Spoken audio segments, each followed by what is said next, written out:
ډېره زیاته مننه چې ژوندون ته وخت ورکوئ. د لومړۍ پوښتنې په شکل کې راته ووایئ چې ویل کېږي د امریکا او طالبانو ترمنځ به د فبرورۍ په 29مه د سولې هوکړه لاسلیک شي. دا د افغان سولې لپاره څه ډول بولئ؟ بسم الله الرحمن الرحیم.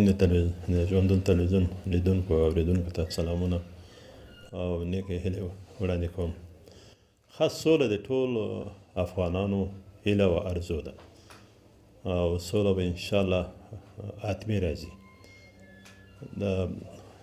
اصلا ډېره ستونزه د امریکا او د طالبانو ترمنځ ده چې هغه تاسې ټول په جریان کې 14 میاشتې مذاکرات وشو. بالاخره نتیجه دا شوه چې پرون رئیس تاوتریخوالی په کمېدو ده او دا به یو هفته دوام کوي. امید دی چې دا سلسله همداسې دوام وکړي او په راتلونکې هفته کې هفته یا 10 ورځې کې به انشاءالله که خدای کول دا د افغانستان ولس ته به دا لوی زیری چې توافق امضا شي د امریکا او د طالبان ترمنځ.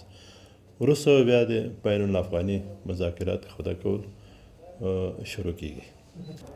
دغه خبرې چې د امریکا او طالبانو ترمنځ د سولې په هوکړه تمامیږي، د افغان حکومت ځای پکې څه دی؟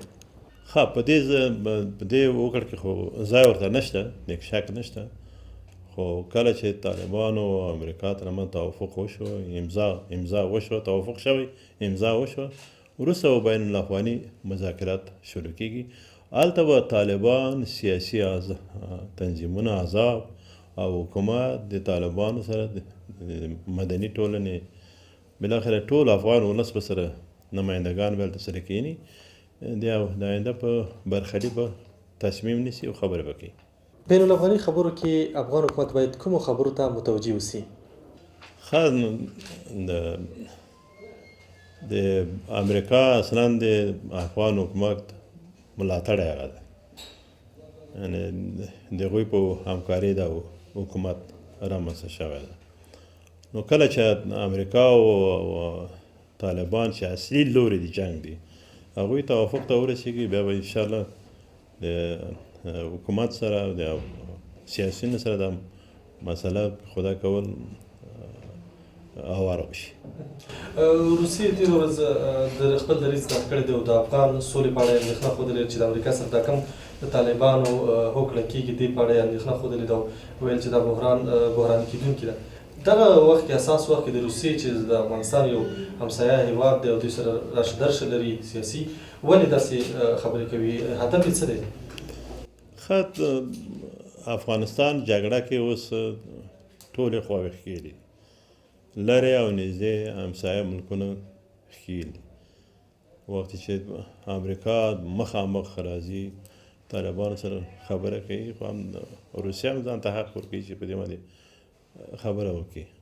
په هر صورت د نورو ملکونو اندېښنې لورې ډېرې مهمې نه دي. کله چې امریکا او طالبان توافق ته ورسېږي بیا به مخامخ دولت او سیاسون او طالبانو سره خدای کول دی د بین المللي ناظرینو په حضور باندې به د آینده سرنوشت انشاءالله وټاکل شي. په افغان سوله کې د پاکستان رول ته په کومه سترګه ګورئ؟ طبیعي دی چې هغوی پکې ونډه زیاته ده سولې په رابطه باندې. په څه معنی؟ ډېر واضح روښانه ده چې د 19 کاله جګړه کې پاکستان، ایران، همسایه ملکونه زموږ ډېر پکې ښکېل دي، خصوصا ایران او پاکستان ډېر په دې جنګ کې ښکېل ده. راځو دې ته چې د تاوتریخوالي اونۍ چې پیل شوې ده، دا په افغان سولې په بهیر باندې څه ډول اغېز اچولی شي؟ زه فکر کوم دا ډېر مثبت ګام و. پرون راسې تاسې وینئ چې په مختلفو ولایاتو کې، ولسوالیو کې په دې رابطه باندې مجلسونه ونیول شو، جشنونه ونیول شول او دا ډېر ښه استقبال شو. افغانان د جنګ نه ستړي دي، عام ولس سوله غواړي او امنیت غواړي. نو دا طبعا داخل او بیرون کې مثبتې پایلې ډېرې وي او انشاءالله ډېرې به وي. که نوی حکومت جوړ شي، ښاغلی همدرد به په کوم اړخ کې ځان وګوري؟ دا بیا وروسته سره خبره کوو. اوس تر اوسه پورې په دې رابطه موږ تصمیم نه دی نیولی. سبب په دې رابطه مو مجلس غوښتی ده. د مجلس نه وروسته به بیا خپل نظر وړاندې کوو، د شورا نظر.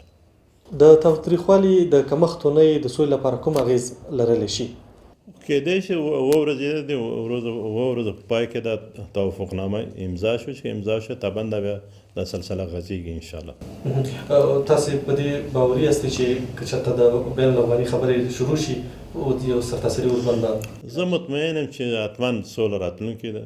د سولې په وړاندې هر څونه خلک خنډونه ایجاد کړي او انشاءالله سوله به راځي. دنیا په دې اوس هغه اصلي د جنګ لوري هغوی سوله غواړي، چې هغه افغانان دي او طالبان دي او امریکا دغه سوله غواړي. وخت چې سوله وغواړي انشاءالله حتما به سوله به راځي. یو وخت د دې نه مخکې افغان حکومت دریځ نیولی چې فقط اوربند او قید و شرط خبرې، ولې افغان حکومت سمدستي دریځ په تاوتریخوالي کمښت سره موافقه کوي؟ ښه، د افغان حکومت همیشه د سولې سره په یو شکل نه په یو شکل باندې مخالفت یې کړی ده. هغوی فکر کوي چې په سوله کې به دوی آینده څه مشکل سره مخامخ کېږي. همیشه هغه یعنې ډېر څرګند واضح د عام ولس ته چې هغوی مخالفت کړی. خو زه بیا تکراروم چې اصلي لوري د جنګ طالبان دي او امریکا ده او افغان ولس پکې وژل کېږي. په دې کې دولت هېڅ څوک پکې نه وژل کېږي، ځکه تاسې د دولت مامورین ګورئ سر تر پایه ټول فامیلونه په خارج کې دي، یو هم دلته نشته. دلته افغان ولس وژل کېږي، که طالب وژل کېږي افغانان دي، که اردو پولیس وژل کېږي افغانان دي، که بېګناه عام ولس او سپین ږیري او خویندې او ماشومان وژل کېږي دا افغانان دي، د دوی فامیلونه دلته نشته. تاسې د طالبانو له خوا نه څه ډول خوشبیني باندې باور لرلی شي؟ طبعا زه په دې یقین لرم چې طالبان سوله غواړي او انشاءالله سوله به راځي. د سیمې هېوادونو اندېښنې په دې وروستیو کې بیا په څه ډول بولي چې دوی خو به د سولې لپاره خنډونه جوړ؟ ښه، تاسې وینئ چې د مذاکراتو کې ټول دغه د سیمې هېوادونه مستقیم یا غیر مستقیم په دې کې ونډه لري. انشاءالله په دې توافق کې به ټول یو شریک وي د ناظر په شکل باندې. د طالبانو په تېره ورځ په اعلامیه کې دا ټینګار کړی دی چې د توافق وروسته به د بندیانو خلاصون د لومړۍ جوپه کې د 15,000، خو افغان حکومت بیا په وړاندې په ځواب کې وایي تر دې نه یوه ورځ وړاندې چې د بندیانو خلاصون لپاره افغان حکومت خپل قانون لري. دلته به څه ټکر رامنځته نه شي؟ ښه، افغان حکومت خو همیشه دریځ دا و چې د سولې په رابطه دریځ دا و چې باید اوربند وشي. خو کله تاسې ولیدل چې دوه ورځې مخکې رئیس جمهور دغه تاوتریخوالی ډېر په ښه شکل باندې تایید کړو. زه فکر کوم دا ستونزې دا وړې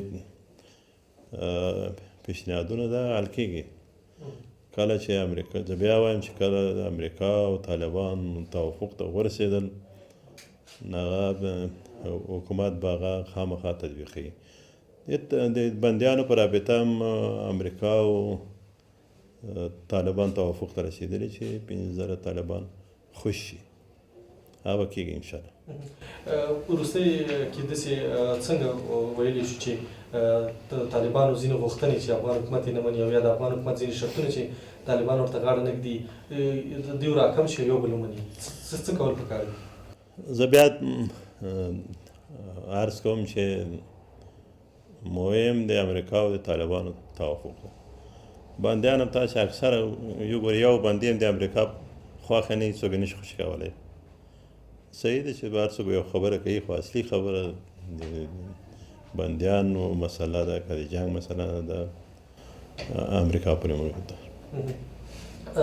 سولې او یا بین الافغاني خبرو کې احزاب به ځان په کوم ځای کې وګوري؟ که احزاب په دې بین الافغاني مذاکرات کې نه نو بیا حکومت د چا نمایندګي کولی شي؟ طبعا د مذاکراتو کې به خامخا احزاب حضور لري، پرته له احزابو اصلا امکان نه لري. ولس ته څه ډاډ ورکولی شو سولې په ارتباط؟ زه ولس ته په دې ډاډ ورکوم چې د عملاً حضوراً د سولې مخالف څوک نه دي. هغه احزاب ټول سوله غواړي، طالبان هم داسې سوله غواړي، امریکا چې اصلي د جنګ عوامل ده هغه سوله غواړي، افغان ولس عام سوله غواړي. زه فکر کوم چې حتی هغه څوک چې د سولې مخالف هم دي هغه دا جرات نشي کولی چې مخامخ میډیا ته راشي او د سولې مخالفت کوي وکړي مستقیما. داسې مخالفت به کوي چې غیر مستقیم هغه ډېر اثر نه لري. د حقاني شبکې مشر سراج الدین حقاني یو شمېر غربي رسنیو سره په خپلو مقالو کې د افغان جګړې د ودرولو غوښتنه کړې. دغه دریځ په دې حساس وخت کې په کوم نظر بولئ؟ هر جنگ بالاخره سوله کېږي، جنگ په جنگ نه ختمېږي. که دا حقاني ډله ده، که دا طالبان دي، که دا حکومت ده، که دا جامع جهاني ده، که په جنگ ختمېدلی دا موضوع به په دې 19 کالو کې به ختمه شوې، په جنگ نه ختمېږي.